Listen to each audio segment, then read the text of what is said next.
আপনি কি রাতে ঘুম থেকে বারবার উঠে বাথরুমে যেতে বাধ্য হন? আপনি কি বাড়ি থেকে বেরোলেই প্রথমে খুঁজতে থাকেন কাছাকাছি কোথায় বাথরুম আছে? আপনি কি এমন একটা সময়ের মধ্যে দিয়ে যাচ্ছেন যেখানে ঘন ঘন প্রস্রাবের চাপ আপনার দৈনন্দিন জীবনটাকে একদম ওলটপালট করে দিচ্ছে? যদি আপনার উত্তর হ্যাঁ হয়, তাহলে আজকের এই আলোচনাটি ঠিক আপনার জন্যই। আর আমি আপনাকে একটা কথা বলতে চাই, আপনি একা নন। বয়স ৫০ পেরিয়ে গেলে এই সমস্যায় অসংখ্য মানুষ ভোগেন, কিন্তু লজ্জায় কাউকে বলেন না, চুপচাপ সহ্য করে যান আর ভাবেন এটা বুঝি বয়সের ধর্ম, এর কোনো সমাধান নেই। কেউ কেউ আবার নানা রকম ওষুধ খেতে শুরু করেন, কিন্তু ওষুধ বন্ধ করলেই আবার সেই একই সমস্যা ফিরে আসে। আজ আমি আপনাকে এমন ৩টি সহজ অভ্যাসের কথা বলবো, যেগুলো ওষুধের ওপর নির্ভরতা কমিয়ে আপনাকে এই ঘন ঘন প্রস্রাবের সমস্যা থেকে সত্যিকারের মুক্তি দিতে পারে। আর এই অভ্যাসগুলো এতটাই সরল, এতটাই প্রাকৃতিক যে আপনি নিজের ঘরে বসেই আজ থেকেই এগুলো শুরু করতে পারবেন। তাই অনুরোধ করব, এই আলোচনাটি একদম শেষ পর্যন্ত মনোযোগ দিয়ে দেখুন, কারণ শেষের দিকে আমি এমন একটি গুরুত্বপূর্ণ কথা বলবো যেটা হয়তো আপনি আগে কোথাও শোনেননি, আর সেটা জানলে আপনার পুরো দৃষ্টিভঙ্গি বদলে যেতে পারে। তবে এক মুহূর্ত দাঁড়ান, এই আলোচনা শুরু করার আগে আমি আপনাদের কাছ থেকে কিছু জানতে চাই। আপনি ঠিক এখন এই আলোচনাটি কোন জায়গা থেকে দেখছেন, আর আপনার বর্তমান বয়স কত? নিচে কমেন্টে অবশ্যই জানাবেন, কারণ আমাদের প্রতিটি কথোপকথনই আপনাকে আরও ভালোভাবে বুঝতে সাহায্য করে। এবার আসুন মূল আলোচনায় ঢুকে পড়ি। তবে ৩টি অভ্যাসের কথা বলার আগে একটু বুঝে নেওয়া দরকার আসলে এই ঘন ঘন প্রস্রাবের সমস্যাটা কেন হয়। দেখুন, আমাদের শরীরে মূত্রাশয় বলে একটি অঙ্গ আছে, যেটাকে সহজ ভাষায় বলতে পারেন প্রস্রাবের থলি। এই থলিটা কাজ করে অনেকটা একটা জলের ব্যাগের মতো। যখন কিডনি রক্ত পরিশোধন করে বর্জ্য তরল তৈরি করে, সেটা এই থলিতে এসে জমা হয়। থলি যখন একটা নির্দিষ্ট পরিমাণ পর্যন্ত ভরে যায়, তখন মস্তিষ্কে সংকেত যায় যে এবার বাথরুমে যাওয়া দরকার। সুস্থ অবস্থায় একজন মানুষ দিনে ৬ থেকে ৮ বার প্রস্রাব করেন, আর রাতে সাধারণত ১ বার বা সর্বোচ্চ ২ বার। কিন্তু যখন এই সংখ্যাটা বেড়ে যায়, যখন আপনি দিনে ১০ বার, ১২ বার বা তার বেশি বাথরুমে যেতে বাধ্য হন, আর রাতে ৩ বার ৪ বার ঘুম ভেঙে উঠতে হয়, তখন বুঝতে হবে কোথাও একটা গণ্ডগোল হচ্ছে। এই গণ্ডগোলের পেছনে নানা কারণ থাকতে পারে। বয়স বাড়ার সাথে সাথে মূত্রাশয়ের পেশিগুলো দুর্বল হয়ে যায়, থলির ধারণ ক্ষমতা কমে যায়। অনেক সময় মূত্রাশয় অতি সক্রিয় হয়ে পড়ে, মানে থলি পুরোপুরি না ভরলেও মস্তিষ্কে ভুল সংকেত পাঠায় যে এখনই বাথরুমে যেতে হবে। পুরুষদের ক্ষেত্রে প্রস্টেট গ্রন্থি বড় হয়ে যাওয়া একটা বড় কারণ। মহিলাদের ক্ষেত্রে মেনোপজের পর হরমোনের পরিবর্তন এই সমস্যা বাড়িয়ে তোলে। আবার ডায়াবেটিস থাকলে রক্তে শর্করার মাত্রা বেশি থাকায় শরীর বেশি প্রস্রাব তৈরি করে। এছাড়া মানসিক চাপ, উদ্বেগ, এমনকি কিছু খাবার আর পানীয় এই সমস্যাকে বাড়িয়ে তুলতে পারে। এখন অনেকেই প্রথমেই ওষুধের দিকে ছুটে যান। চিকিৎসকের কাছে গেলে অনেক সময় কিছু ওষুধ দেওয়া হয়, যেগুলো মূত্রাশয়ের পেশিকে শিথিল করে। এই ওষুধগুলো কাজ করে ঠিকই, কিন্তু এর কিছু পার্শ্ব প্রতিক্রিয়া আছে, যেমন মুখ শুকিয়ে যাওয়া, কোষ্ঠকাঠিন্য, চোখে ঝাপসা দেখা, এমনকি কারো কারো ক্ষেত্রে মাথা ঘোরানো বা স্মৃতিশক্তিতে সমস্যাও দেখা দিতে পারে। আর সবচেয়ে বড় কথা হলো, ওষুধ বন্ধ করলে অনেক ক্ষেত্রেই সমস্যা আবার ফিরে আসে। তাই ওষুধ যদি শেষ পর্যন্ত স্থায়ী সমাধান না দেয়, তাহলে আমাদের দরকার এমন কিছু পদ্ধতি যেগুলো শরীরকে ভেতর থেকে শক্তিশালী করে, মূত্রাশয়কে আবার সঠিকভাবে কাজ করতে শেখায়। আর সেই পদ্ধতিগুলোই হলো আজকের এই ৩টি অভ্যাস। চলুন তাহলে প্রথম অভ্যাসটির কথা বলি।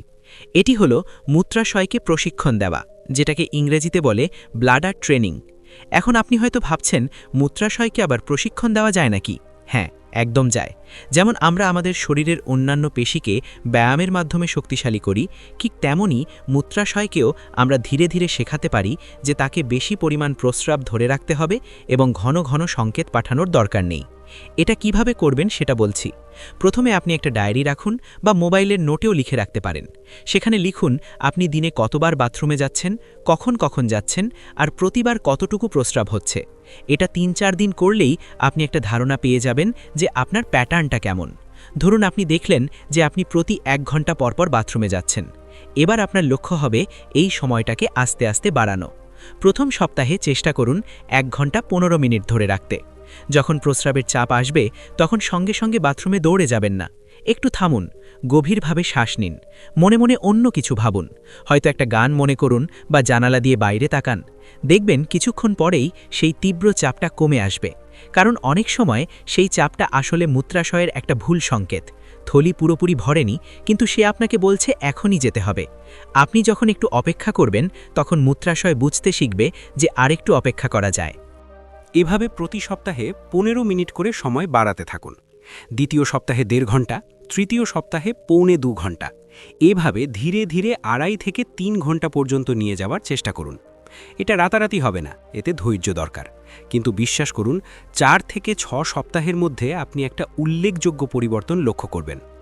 গবেষণায় দেখা গেছে যে ব্লাডার ট্রেনিং করলে ঘন ঘন প্রস্রাবের সমস্যা প্রায় 50% পর্যন্ত কমে যেতে পারে। আর এর জন্য কোনো ওষুধ লাগে না, কোনো ডাক্তারের কাছে যেতে হয় না, শুধু আপনার নিজের ইচ্ছাশক্তি আর একটু ধৈর্য দরকার।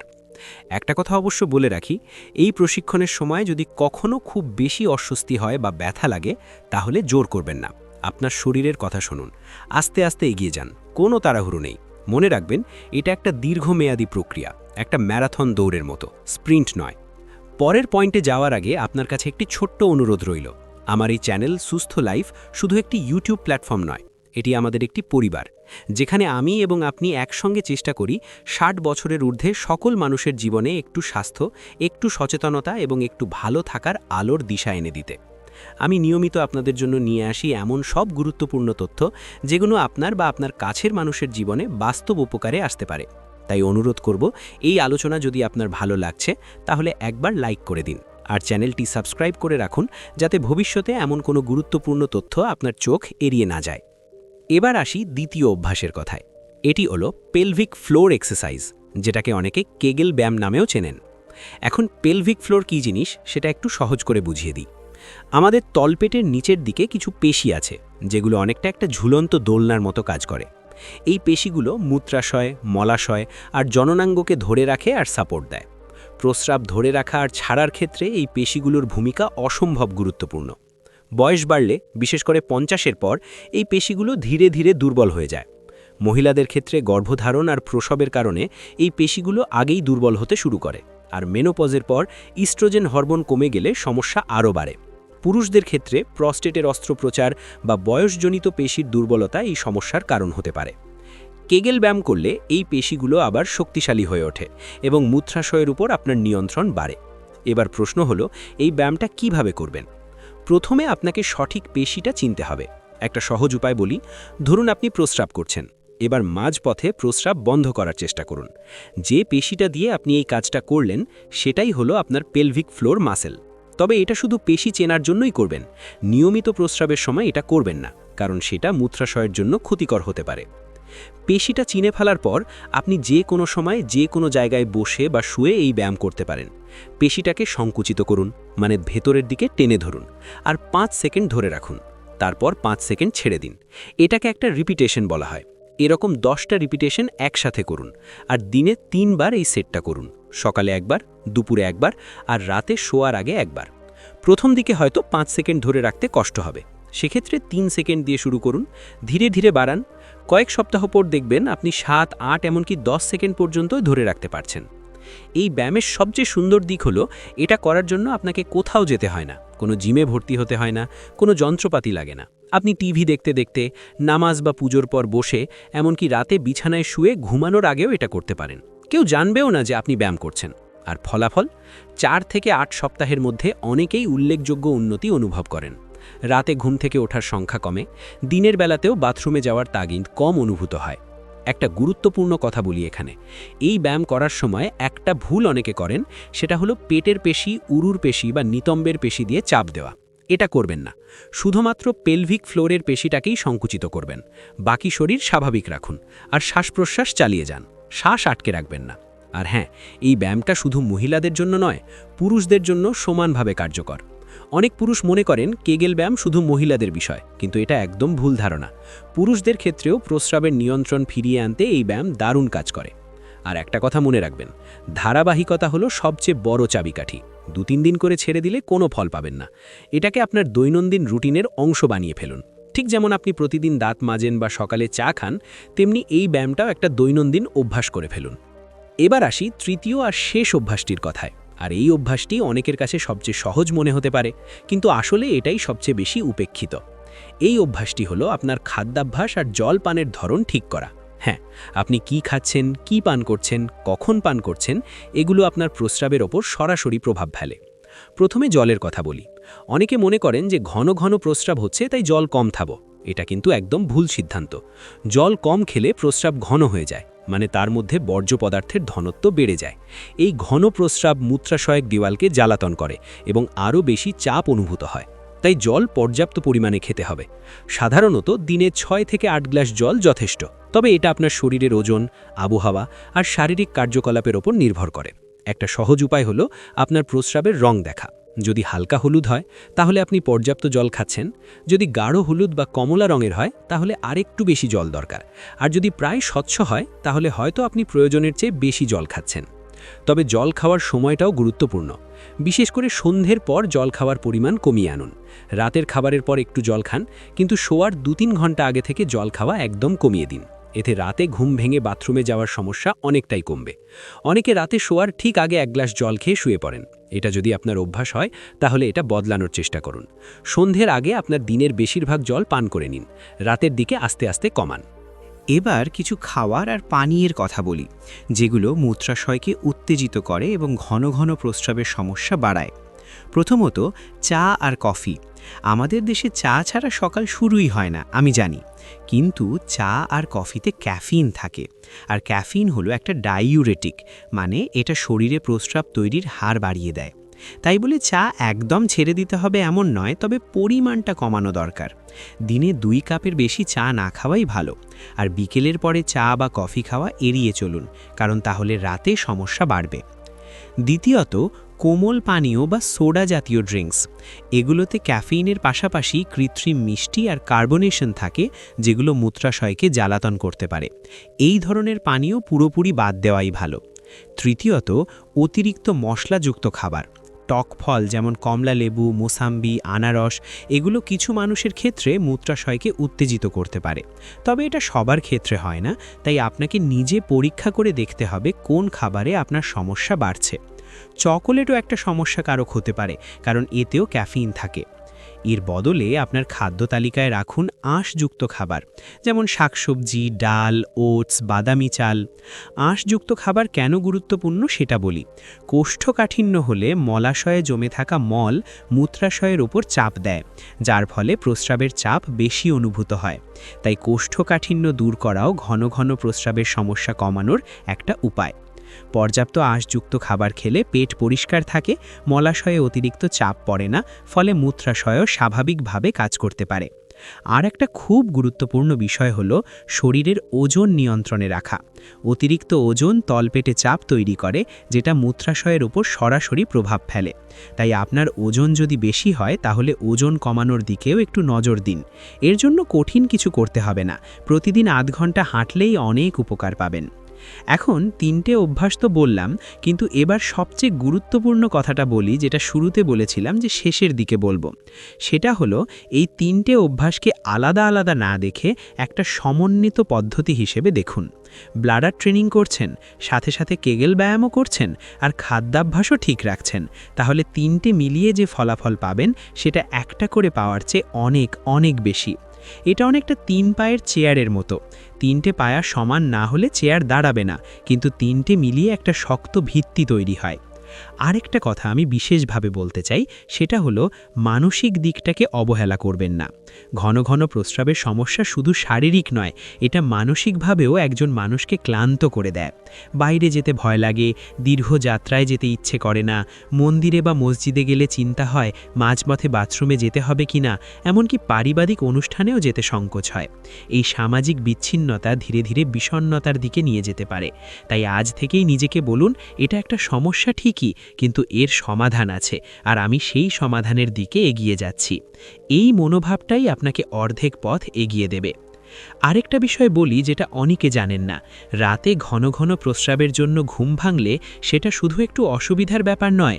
ঘুম না হলে রক্তচাপ বাড়ে, হৃদরোগের ঝুঁকি বাড়ে, রোগ প্রতিরোধ ক্ষমতা কমে, ডায়াবেটিসের নিয়ন্ত্রণ খারাপ হয়, মেজাজ খিটখিটে হয়ে যায়। তাই ঘন ঘন প্রস্রাবের চিকিৎসা মানে শুধু বাথরুমে যাওয়ার সংখ্যা কমানো নয়, এটা আপনার সামগ্রিক স্বাস্থ্যের উন্নতি। আপনি যখন রাতে ভালো ঘুমাবেন তখন সকালে তাজা মনে উঠবেন, সারাদিন কর্মক্ষম থাকবেন, মুখে মুখে হাসি থাকবে, পরিবারের সাথে সময় কাটাতে ভালো লাগবে। তাই এই 3টে অভ্যাসকে হালকা করে দেখবেন না, এগুলো আপনার পুরো জীবনের মানই বদলে দিতে পারে। এখন একটা প্রশ্ন হয়তো আপনার মনে ঘুরপাক খাচ্ছে, সেটা হলো কখন ডাক্তারের কাছে যাওয়া উচিত। দেখুন, এই 3টে অভ্যাস প্রাকৃতিক পদ্ধতি এবং অধিকাংশ ক্ষেত্রেই এগুলো খুব ভালো কাজ করে, কিন্তু কিছু পরিস্থিতিতে আপনাকে অবশ্যই একজন চিকিৎসকের পরামর্শ নিতে হবে। যেমন যদি প্রস্রাবে রক্ত দেখেন, যদি প্রস্রাবে জ্বালাপোড়া হয়, যদি জ্বর আসে, যদি তলপেটে তীব্র ব্যথা হয়, যদি প্রস্রাব ধরে রাখতে একেবারেই না পারেন এবং কাপড়ে লেগে যায়, তাহলে দেরি না করে চিকিৎসকের কাছে যান। এই লক্ষণগুলো সংক্রমণ বা অন্য কোনো গুরুতর সমস্যার ইঙ্গিত হতে পারে, যেটার জন্য চিকিৎসা দরকার। তবে সাধারণ ঘন ঘন প্রস্রাবের সমস্যায়, যেটা বয়সজনিত কারণে হয় বা অতি সক্রিয় মূত্রাশয়ের কারণে হয়, সেক্ষেত্রে আজকের এই 3টে অভ্যাস সত্যিই জাদুর মতো কাজ করতে পারে। আমি আবার একটু সংক্ষেপে বলে দিই 3টে অভ্যাস কি কি। প্রথমটা হলো মূত্রাশয়ের প্রশিক্ষণ, মানে ধীরে ধীরে 2 বাথরুম ভিজিটের মাঝের সময় বাড়ানো। দ্বিতীয়টা হলো পেলভিক ফ্লোর বা কেগেল ব্যায়াম, মানে তলপেটের পেশি শক্তিশালী করা। আর তৃতীয়টা হলো খাদ্যাভ্যাস আর জলপানের ধরন ঠিক রাখা, বিশেষ করে ক্যাফেইন কমানো, সন্ধ্যার পরে জল কম খাওয়া আর আঁশযুক্ত খাবার বেশি খাওয়া। এই 3টে অভ্যাস একসাথে শুরু করলে 4 থেকে 8 সপ্তাহের মধ্যেই আপনি নিজেই পার্থক্যটা বুঝতে পারবেন। রাতে ঘুম ভাঙার সংখ্যা কমবে, দিনে বাথরুমে যাওয়ার তাড়া কমবে, বাইরে যেতে আত্মবিশ্বাস ফিরে আসবে, আর সবচেয়ে বড় কথা, আপনি নিজেকে আবার স্বাভাবিক অনুভব করবেন। আমি জানি বয়সের সাথে সাথে শরীরে নানা পরিবর্তন আসে আর সব কিছু আগের মতো থাকে না, কিন্তু এটাও সত্যি যে সঠিক অভ্যাস আর একটু সচেতনতা দিয়ে আমরা এই পরিবর্তনগুলোকে অনেকটাই সামলে নিতে পারি। বয়স মানেই অসুস্থতা নয়, বয়স মানেই অসহায়ত্ব নয়। সঠিক জ্ঞান আর সঠিক পদক্ষেপ থাকলে এই বয়সেও সুস্থ, সুন্দর আর আত্মবিশ্বাসী জীবন কাটানো সম্ভব। তাই আজ থেকেই শুরু করুন, একটু একটু করে, ধীরে ধীরে। কোনো তাড়াহুড়ো নেই, কোনো চাপ নেই, শুধু প্রতিদিন একটু ভালো হওয়ার চেষ্টা করুন। আগের দিনের চেয়ে আজকে একটু ভালো, এটুকুই যথেষ্ট। আর এই যাত্রায় আমি আপনার পাশে আছি। এই চ্যানেলে আমি নিয়মিত এমন সব বিষয় নিয়ে কথা বলি যেগুলো আপনার দৈনন্দিন জীবনে সত্যিকারের কাজে আসবে। তাই আজকের এই আলোচনা যদি আপনার একটুও উপকারে এসে থাকে, তাহলে অনুগ্রহ করে এটি আপনার পরিবারের অন্যান্য সদস্যদের সাথে, আপনার বন্ধুদের সাথে শেয়ার করুন। কারণ হয়তো আপনার চেনা কেউ এই সমস্যায় ভুগছেন, কিন্তু লজ্জায় কাউকে বলতে পারছেন না। আপনার শেয়ার করা এই একটি আলোচনা হয়তো তার জীবনে বড় একটা পরিবর্তন আনতে পারে। সবশেষে একটাই কথা বলবো, নিজের যত্ন নিন, নিজের শরীরকে ভালোবাসুন, আর মনে রাখবেন, সুস্থ থাকাটা কোনো বিলাসিতা নয়, এটা আপনার অধিকার। আজকের মতো এখানেই শেষ করছি। ভালো থাকবেন, সুস্থ থাকবেন, আর পরবর্তী আলোচনায় আবার দেখা হবে। ধন্যবাদ।